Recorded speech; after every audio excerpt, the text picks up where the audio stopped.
restoran gitu. Kalau manajer, kalau sekelas chef, kerjanya sebenarnya lebih berat dari head chef. Kalau head chef, dia cuma mau tahu tentang urusan cost dan semua standarnya harus diikuti.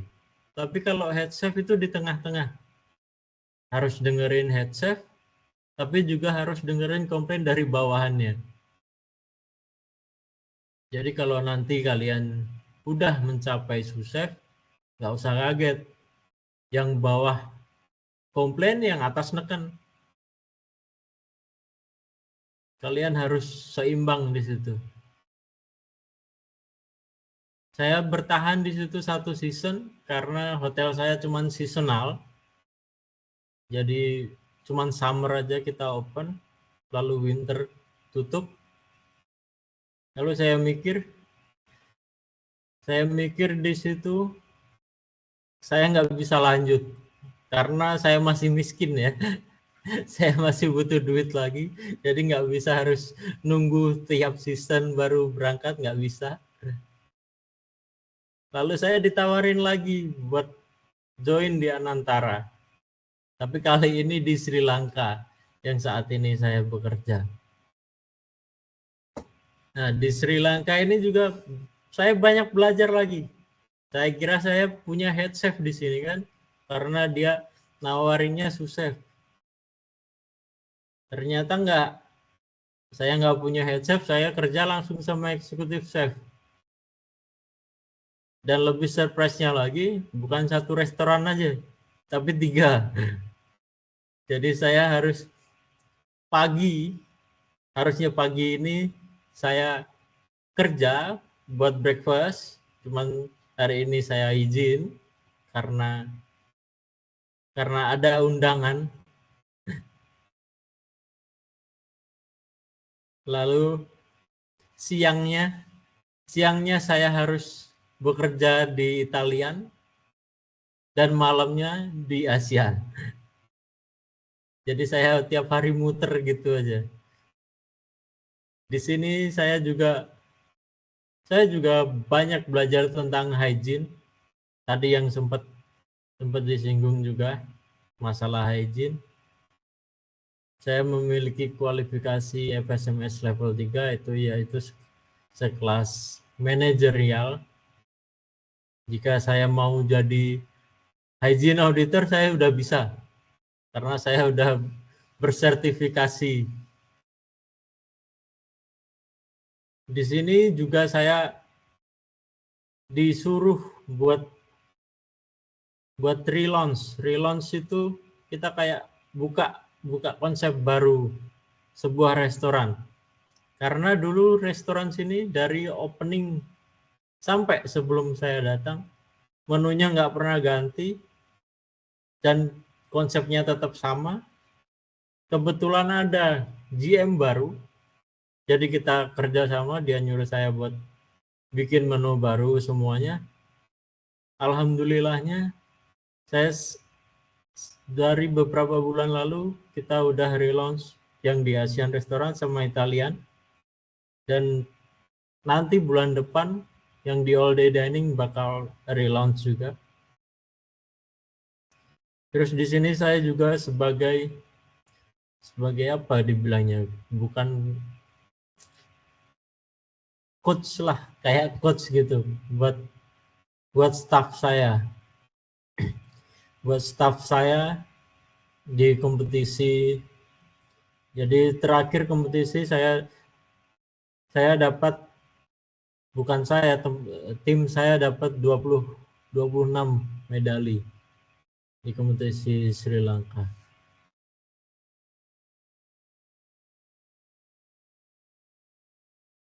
Lalu apa saja yang saya bangun selama 9 tahun ini?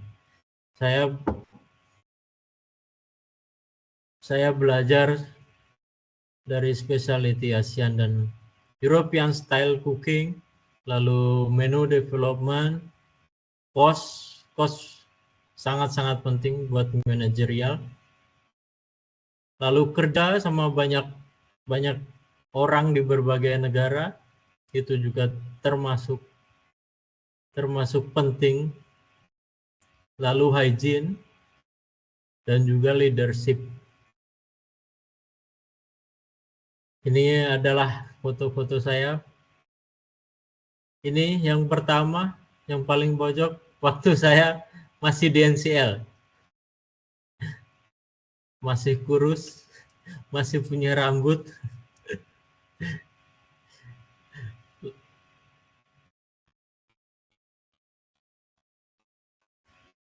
Jadi sekian dari saya. Mungkin kalau ada pertanyaan, boleh di kolom komentar.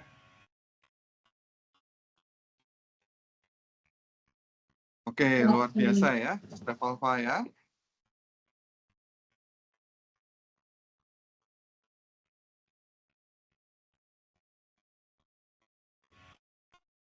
Oke, mungkin ada teman-teman yang mau tanya, silakan.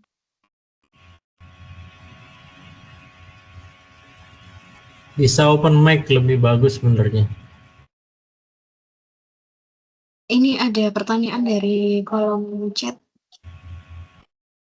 Dari Kak Rifki. Bagaimana mengatasi culture shock jikalau kita bekerja antar negara? Mengatasinya culture shock gimana ya? Karena ya kita kerja ya pasti budayanya berbeda. Jadi kalau dibilang kita harus nerapin Bhinneka Tunggal Ika ya sama kayak gitu. Kita orang Jawa sama orang Papua budayanya beda, tapi kita harus tetap bisa nerima kan. Jadi nggak usah bilangnya gini. Ya tauku ini ya kamu harus ngikutin aku gini, nggak bisa. Kalau di luar negeri nggak bisa gitu. Semua orang punya culture dan background masing-masing. Kita harus menghargai itu dan kita juga harus kerjasama bareng. Karena kalau kita nggak bisa kerjasama bareng sebagai tim, bakal hancur ini tim gitu. Oke, luar biasa. Mungkin ada teman-teman yang mau tanya lagi. Oke, saya tanya ya, mungkin beberapa pertanyaan yang saya tanyakan Kak Alfa, walaupun kita sering komunikasi. Nah, Kak Alfa ini kan saya anggap salah satu alumni NCL yang berkelana ke negara yang tidak dikenal oleh anak-anak NCL. Jadi biasanya anak NCL itu ke Uni Emirat, ya, ke Bahrain, ke Kuwait, ya. Namun Kak Alfa ini dia berkelana sampai ke Maladewa, ke Sri Lanka. Dan pada waktu itu Kak Alfa ini juga angkatan pertama yang masuk ke Thailand. Oke. Pada waktu itu kenapa sih Kak Alfa kok menerima tantangan dari NCL di awal ya? Kan saya masih ingat dulu saya WA kamu, saya tawarin untuk ke Thailand, dan saya masih ingat juga Kak Alfa enggak pernah nanya tuh, saya sama siapa. Jadi dia terima tantangan. Kenapa sih, apa yang memotivasi Kak Alfa kok nggak ada perasaan takut ya, harus punya teman atau harus ada seseorang yang mendampingi, kok bisa sampai ke negara-negara yang notabene saya jujur alumni NCL yang di Sri Lanka itu kayaknya Kak Alfa saja ya. Gimana Kak? Kenapa kok berani gitu? Apa yang mendorong Kak Alfa? Kalau dulu ya saya nggak mikir nanti saya sama siapa, karena saya mikirnya gini Pak, dimanapun saya berada, pasti saya ketemu orang gitu. Jadi saya nggak pernah takut nanti sama siapa. Di negara lain pun pasti bakal ketemu teman-teman lagi gitu. Pasti ada lah gitu. Nggak, meskipun bukan orang Indonesia, pasti mereka mau berteman sama kita. Sesama makhluk hidup pasti bersosialisasi gitu.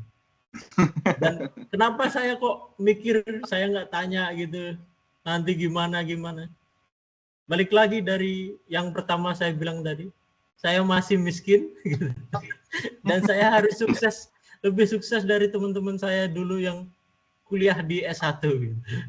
Ya, saya masih ingat ya, Kak Alfa ini juga salah satu alumni di mana sekolahnya banyak yang PTN ya. Ya, Seperti itu, dan memang Kak Alfa memilih jalur yang lain dan saya rasa sekarang sangat sukses. Nah, kalau makanya boleh saya tahu bilang Kak, masuk jadi NCL bukanlah pilihan yang tepat, tapi pilihan yang cerdas gitu. ya, karena memang Kak Alfa sekarang juga S1 ya, sedang proses S1 dengan biayanya sendiri. Kalau boleh tahu Kak Alfa gaji jadi sosef itu berapa toh? Jadi susah, jadi nggak enak Pak. Nggak apa-apa, 9 tahun loh, 9 tahun berkarir itu sekarang gajinya berapa gitu. Jadi di sini saya digaji basicnya $2.500 US atau dollar, sekitar 40-an. 40 juta ya. Ya, Terus untuk ada anunya, service charge, servisnya, service charge nggak banyak, paling 5 juta, 6 juta. Lalu saya juga dapat kayak apa ya, tabungan pensiun dari perusahaan 21% dari gaji saya. 21%. Jadi Ya, Kak Alfa ini kurang lebih ya tiap bulan ya 45 jutaan plus 21%-nya banyak lah. Itu. Oke teman-teman, ada yang mau tanya nih, silahkan. Atau open mic kalau memungkinkan. Ya Kak Adi, silahkan Kak Adi. Baik, sebelumnya perkenalkan nama saya Raka Yoga Diwiawan. Untuk Kak Alfa, saya ada beberapa pertanyaan. Yang pertama, boleh. apakah supaya bisa ikut apakah supaya bisa ikut kompetisi seperti itu tuh rekom dari atasan atau dari kitanya sendiri yang nyari, Sir? Kemudian, apakah prestasi yang didapat itu mempengaruhi kita buat dapat promosi jabatan? Baik, saya akan jawab. Terima kasih pertanyaannya. Jadi Baik, biasanya terima buat kasih, Pak. kompetisi itu kita ditunjuk dari atasan. Biasanya karena di satu hotel kan kita banyak staff tuh, nggak mungkin semuanya harus pergi semua. Jadi kita ditunjuk nih siapa yang kira-kira bisa gitu. Tapi kalau misalnya masnya kerja di Indonesia biasanya bisa. Mas coba nih apply atau daftar. Misalnya Mas sudah kerja di hotel, terus Mas tahu nih ada kompetisi. Masnya bisa ngomong ke hotelnya, saya mau ikut kompetisi. Harusnya bisa, karena teman saya di Indonesia juga bisa. Tapi kalau di luar, karena stafnya semuanya dari luar kebanyakan kan, semuanya bukan dari negara tersebut, jadi benar-benar dipilih dari atasan. Nggak bisa kita harus daftarin diri sendiri, karena yang diundang hotel bukan individunya gitu. Jadi hotel ngirim perwakilan, dan kalau dapat prestasi kayak gitu, apakah berpengaruh? Juga sangat berpengaruh sebenarnya, karena saya dapat berbagai medali, lalu juga saya mungkin ya gitu. Menurut saya hal itu juga bisa berpengaruh dengan promosi gitu. Ya, Karena orang kan kalau misalnya masnya mau ngelamar kemana juga, oh masnya ini udah pernah kompetisi di sini, dapat medali ini, juga poin plus gitu. Gitu sih Mas. oke. Luar biasa. Jangan lupa, jangan khawatir Kak Adi, nanti di NCL pun biasanya kita juga diundang oleh beberapa lembaga yang menyelenggarakan kompetisi ya. Nanti bisa ikut ya, bisa Siap, ikut. siap. Kalau di NCL kita nggak tunjuk, tapi siapa yang mau ikut. Kalau bisa semuanya ikut nggak apa-apa. Seperti itu. Bahkan Chef Tata bisa jelasin nih, harus mempertahankan piala kita ya di Aston Madiun ya. 2 kali Aston Madiun melakukan kompetisi untuk junior chef, dan kita selalu juara umum 2 kali berturut-turut. Ini angkatan 6 ini harus juara umum lagi nih. Bener ya Chef Tata ya? Ya, betul, Pak Jo. Ya, Untuk kita 2 sudah kali. 2 tahun berturut-turut mendapatkan juara. Ya. Itu. Jadi angkatan 6 nanti jangan lupa. Dan kita juga sering share beberapa kejuaraan yang di luar Madiun. Kalau teman-teman mau ikut, meskipun itu di saat itu ada kelas, nanti saya pasti izinkan untuk mengikuti kompetisi. Ya setidaknya kalau pernah juara itu lebih mudah nanti untuk cari peluang dan sebagainya, karena itu pengalaman ya. Oke, silakan ada lagi yang mau bertanya.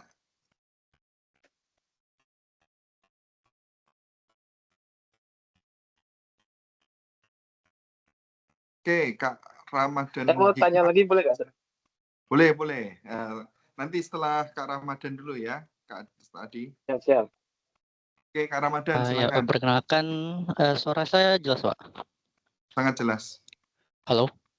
Ya, Ya, perkenalkan nama jelas. saya Rama. Ini untuk Kak Alfa. Kak Alfa itu gimana biar nyentuh apa ya? Biar nyentuh selevel setingkat Kak Alfa gitu. Karena Kak Alfa kan udah ada ups and down-nya. Tapi dari ups and down itu akhirnya terbayarkan sampai bekerja di Michelin Star gitu. Apa yang harus saya kejar gitu? Yang saya harus fokus dari materi cooking class itu apa gitu loh, biar nyentuh levelnya ke Alpha. Soalnya itu udah pencapaian terbaik sih. Saya sampai bergetar sendiri ngomong saking tingginya pencapaian ke Alpha gitu. Sekian. Belum tinggi, Mas. Masih banyak yang lebih tinggi. Kak Alfa ini merendah sekali. Kamu udah tinggi lah. Oke, apa yang harus diperhatikan supaya adik kelasnya ini bisa mencapai level tertinggi seperti Kak Alfa?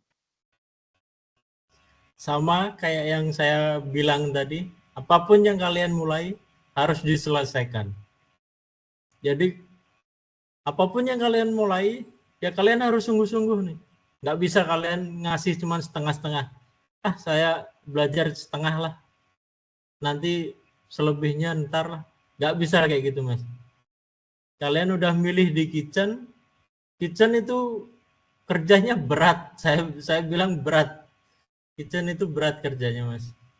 Jadi nggak bisa yang menye-menye, nggak bisa, Mas.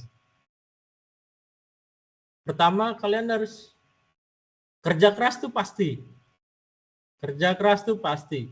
Kalian nggak usah mikir lah. Saya kerja keras, teman saya nggak kerja gitu. Ngapain saya harus kerja keras kalau teman saya nggak ngapa-ngapain gitu. Nggak, jangan pernah punya pikiran kayak gitu. Karena menurut saya gini, kalau kalian kerja keras, meskipun kalian nggak dapat, misalkan nggak dapat promosi di tempat itu, pasti kalian dapat di tempat lain. Tuhan itu nggak tidur, Mas. Kalian boleh kerja keras, tapi jangan lupa sama Tuhan.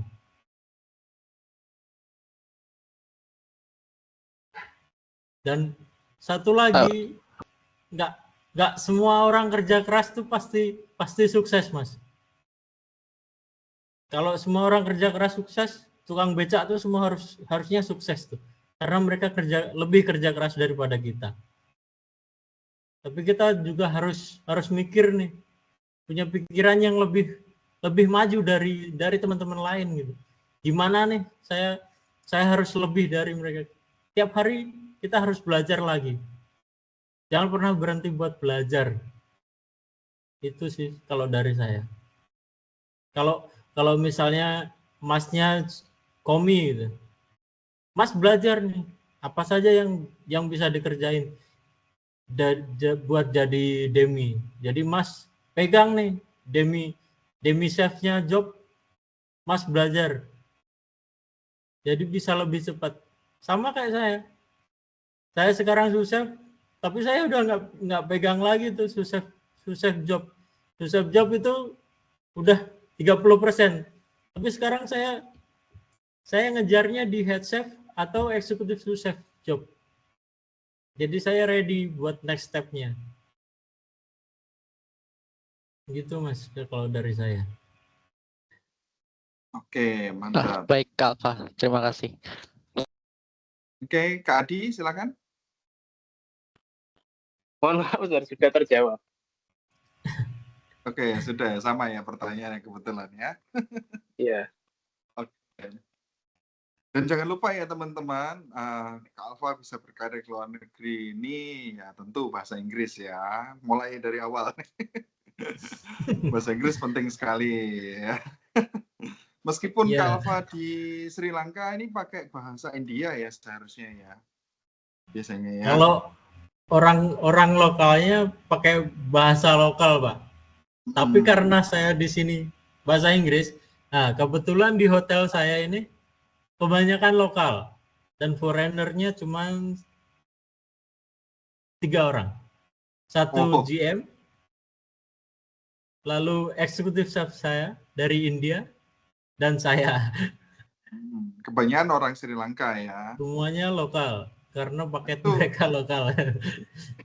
Dan karena adanya komunikasinya saya di bagaimana? sini, jadi yang junior-junior saya ini sekarang mulai pakai bahasa Inggris. Jadi saya juga senang. Saya di sini udah ngelempar berapa orang ya? Ada kali 9 orang. Saya lempar itu maksudnya saya kirim ke luar negeri, Pak. Jadi saya nggak mau orang yang kerja di bawah saya itu stuck. Saya juga mau mereka berkembang. Ya. Oke, luar biasa. Waktu di Thailand pakai bahasa apa, Kak? Nah itu di Thailand semua orang pakai bahasa Thailand. Ah, tapi pada cuman orang-orang Filipina sama executive chef yang bisa pakai bahasa Inggris. Apakah saya bisa bahasa Thailand? Tentu saja tidak. itu ya. So teman-teman, ini terkadang ada teman-teman dari MCL Madiun ini, mereka punya keinginan ke luar negeri sangat besar, Kak Alfa. Tapi anak kitchen ini rata-rata setahu saya nih, keinginan itu tidak diimbangi dengan kemampuan bahasa Inggris. Gitu. Jadi sangat penting juga ya, angkatan 6 ini nanti kalau mau masuk MCL, nggak cuma belajar skill memasaknya, skill bahasa Inggrisnya juga harus diasah. Tapi bener ya Kak Alfa, kalau bahasa Inggrisnya orang kitchen itu nggak seberat bahasa Inggrisnya anak F&B service atau Ya, FO gitu ya. benar. Kalau di kitchen tuh sebenarnya kalian tahu bahasa dapur itu cukup. Tetapi kalau kalian udah di managerial level, bahasa Inggris itu sangat-sangat perlu. Karena kalian kerjanya nggak cuma masak lagi, tapi kalian ketemu tamu, kalian ngobrol sama tamu. Jadi kalian nggak cuma di dapur, tapi harus keluar. Mungkin ada event, ada komplain, kalian harus nemuin tamu. Jadi jangan dipikir jadi chef itu cuma masak, nggak, banyak lagi yang harus dipelajari. Kalian harus pinter akuntansi karena kalian nanti berhubungan juga dengan finance. Jadi promosi, jadi marketing gitu. Harus tahu semuanya nanti. Oke. Silakan teman-teman, ada pertanyaan? Atau Chef Tata mau tanya sama Chef Alfa?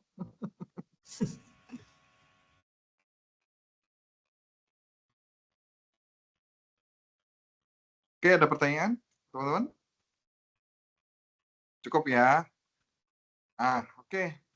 Terima kasih. Chef Alfa rencana mau ke Indonesia kapan? Gimana Pak? Mau ke Indonesia kapan? Saya tanggal 23 pulang, tapi ada keperluan di Jakarta sampai tanggal 27. Mungkin nanti bisa mampir, terus 30 saya balik lagi ke sini. Seminggu aja saya pulang. Wah, cepat sekali ya. Ini kalau memungkinkan Kak Alfa nanti bisa jadi tamu, chef tamu ya di NCL, nanti bisa masak apa gitu biar ditirukan sama Insya anak-anak ya. Allah. Insya Allah ya. Janji loh ya. Sempatin. Bisa dijadwalkan nanti Pak. Ya, jadi teman-teman nanti kalau mau bertemu dengan Chef Alfa secara fisik, ya kita berdoa jadwalnya dapatlah. Supaya nanti kita bisa ngerasain tuh masakan dari Chef Alfa nih. Oke, teman-teman, terima kasih Chef Alfa sudah menyempatkan diri. Ini seharusnya lagi kontrol breakfast ya, tapi menyempatkan diri ke NCL walaupun secara virtual. Teman-teman, jangan lupa besok sudah mulai masuk di NCL bagi yang asrama laki-laki ya. Yang asrama laki-laki sudah datang di NCL Madiun, terus lusa di hari Jumat, yang asrama perempuan sudah datang. Bagi kalian yang ngekos, silahkan mengatur dirinya, bisa di Kamis atau di Jumat, bisa datang ke NCL. Bagi yang PP, pulang pergi nggak perlu datang ya, nanti datangnya di hari Senin saja. Sampai ketemu di hari Senin, bersama-sama dengan NCL Madiun. Saya kembalikan pada pembawa acara, Miss Puspa. Baik, terima kasih banyak kepada Pak Jo, Miss Tata, dan juga Kak Alfa yang sudah membagikan nih pengalaman dan juga sharing session kepada teman-teman kulineri Angkatan 6. Nah, dari materi yang disampaikan oleh Miss Tata, kita belajar bahwa personal hygiene dan kitchen safety merupakan dasar yang harus dimiliki oleh setiap orang yang bekerja di kitchen, menjaga kebersihan diri, mematuhi prosedur keselamatan kerja, serta memahami cara mencegah kecelakaan merupakan bagian dari sikap profesional seorang cook. Nah, melalui sharing session dari Kak Alfa, kita belajar bahwa menjadi seorang chef profesional membutuhkan proses berbekal kerja keras, disiplin, dan semangat untuk terus belajar. Kak Alfaluddin berhasil mengembangkan karirnya dari posisi komis hingga kini dipercaya sebagai chef setelah hampir 9 tahun berkarir di dunia kitchen. Semoga perjalanan beliau dapat menjadi inspirasi bagi teman-teman semua. Semoga materi dan sharing session hari ini dapat menjadi bekal bagi teman-teman untuk memulai membangun kebiasaan kerja yang baik sejak dini dan semakin siap menjadi seorang chef profesional. Baik, seperti biasa, untuk absen akan saya kirimkan di kolom chat. Apabila teman-teman yang tidak memiliki kolom chat, bisa menghubungi saya dengan mengirimkan screenshot bukti kehadiran pada Microsoft Teams pagi hari ini. Mungkin itu saja yang dapat saya sampaikan. Terima kasih banyak sekali lagi Miss Tata dan juga Kak Alfa. Dan teman-teman semua yang sudah mengikuti dari hari pertama sampai hari terakhir hari ini. Semangat selalu, sampai bertemu pada kegiatan selanjutnya. Terima kasih. Wassalamualaikum warahmatullahi wabarakatuh.